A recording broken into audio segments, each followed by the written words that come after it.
Today we go to the second session of our unit 5. So we have to see how the path of a simple harmonic oscillator can be simulated by numerical method. So this example shows the oscillation of a simple pendulum. You already know the derivation. Here this is the displacement from the equilibrium position. This is the acceleration, which is equal to the restoring force and tension on the string. And finally, you will getting this equation: d square theta by dt square is equal to minus g by L. This is the equation of a simple pendulum. Generally, for any simple harmonic motion, this is the equation. That is, the acceleration d square x by dt square is proportional to the displacement x and oppositely directed. So this minus omega square is the proportionality constant and x is the displacement. So like this sign shows that the acceleration is opposite to the displacement.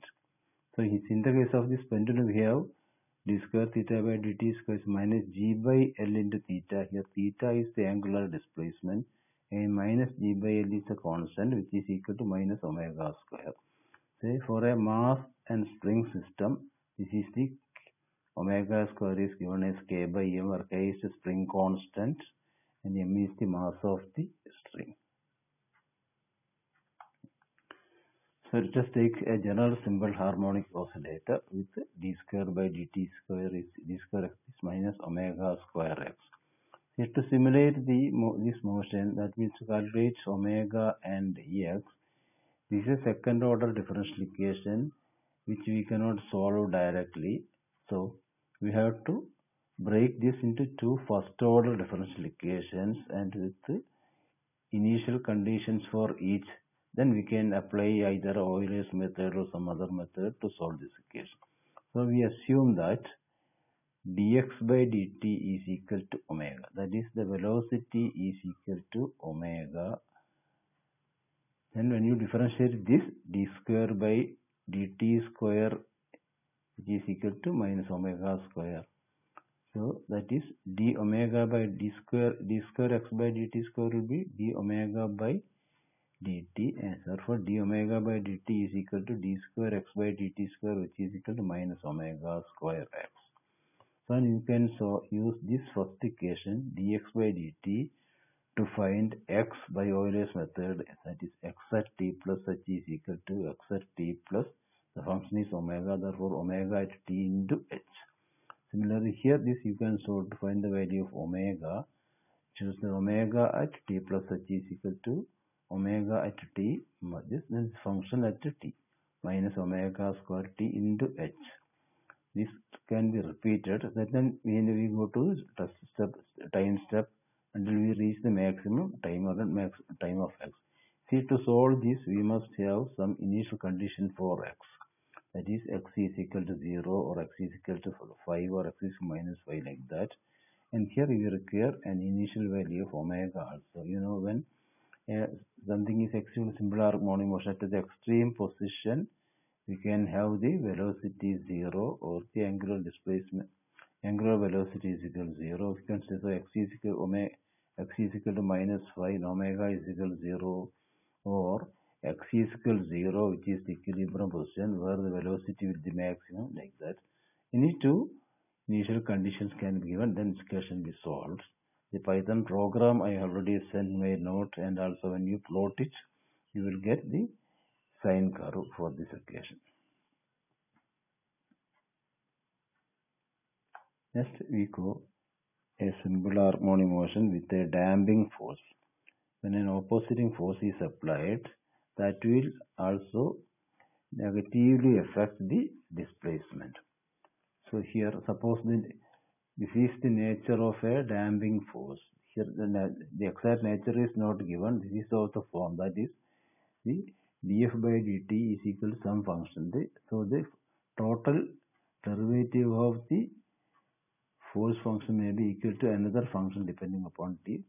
So then we can use the value of qt to find the value of f between t and t plus dt. Here we are using another method called the Newton-Feynman method. The Euler's method, we are taking the f at t plus h is equal to f at t like that. Here, instead of taking this for Newman method, here f at t is not f at t plus h is not given, that is. So we are taking t and delta t and the half of this delta t, but see f at t plus delta t is equal to f at t, the initial value, plus q at t plus delta t by 2, not t.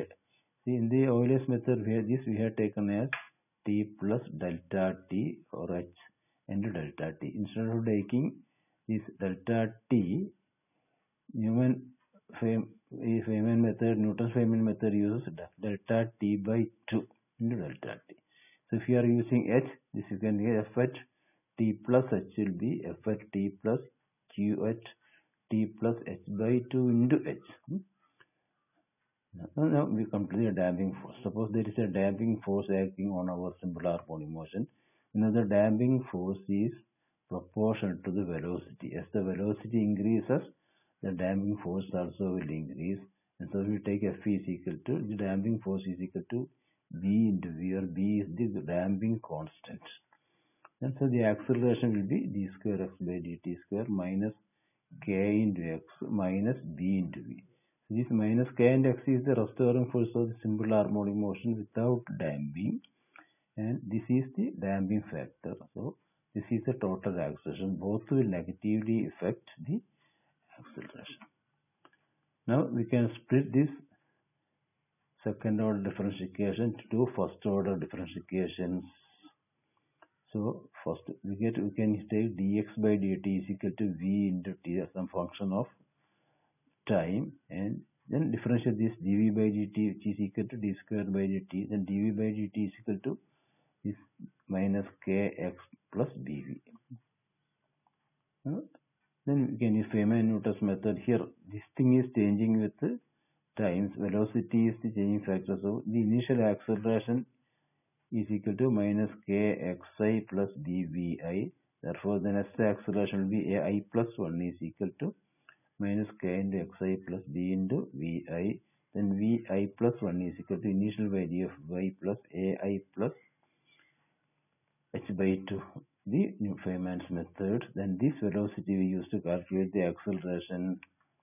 Xi plus 1 is equal to xi plus h into vi plus 1. See? This is the initial value of the x. So this is the new value of the velocity calculated by this method. And to calculate this method, we are using this acceleration. First of all, we calculate the acceleration at this position xi and bvi, and this acceleration we use to find the velocity using Newton-Feynman's half-step method. Then this velocity we use to calculate the xi plus hi vi plus 1. And here this formula also we have applied in a Python program. I have already sent you, and the plot also shown that note. Next is a logic make. Here I am stopping this session because the file may be too lengthy.